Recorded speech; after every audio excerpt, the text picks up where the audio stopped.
a region divided by deep-rooted grievances, violent clashes and political upheavals. Jewish troops. The day in 1948 when Israel arrived and the Palestinians had to leave is a date remembered as the Nakba catastrophe. But it was a June day in 1967 when Israel captured the Palestinian eastern part of Jerusalem during the Six-Day War that has led us here. A city with three of the holiest sites of Judaism, Islam and Christianity, controlled entirely by Israel.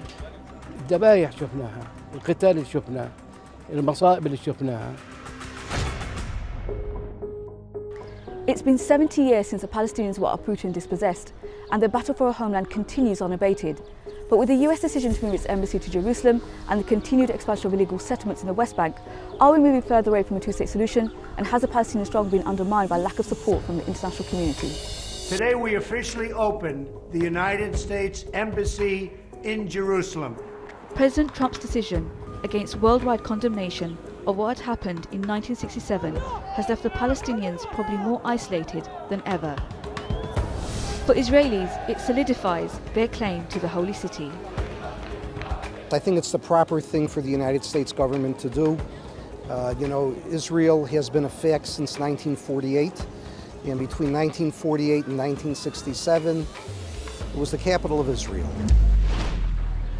Israeli policy in East Jerusalem is geared toward pressuring Palestinians to leave, which would obstruct any future attempt to challenge Israeli sovereignty there.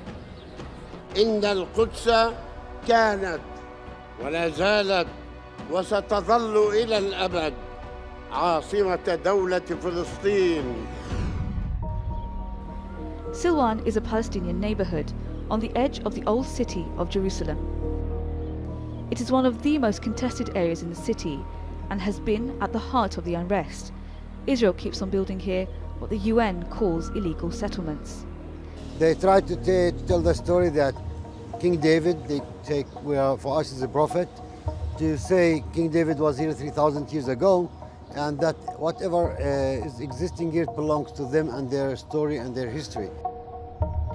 86% of East Jerusalem is under direct control of the Israeli authorities and Jewish settlers. 200,000 settlers live in settlements almost entirely built on private Palestinian property. The United States has a long history of trying to strong-arm the UN General Assembly on behalf of Israel. Since the early 1990s, numerous attempts have been made to come up with a peace deal. No agreement has ever stuck, deepening anger and mistrust on both sides. Trump's son-in-law, Jared Kushner, is a US Middle East peace envoy, a Jewish man with until now no foreign policy experience. His greeting by Israeli officials when he arrived for this week's ceremony, an indication to Palestinians that peace and more than just a right to return appear as far off as ever.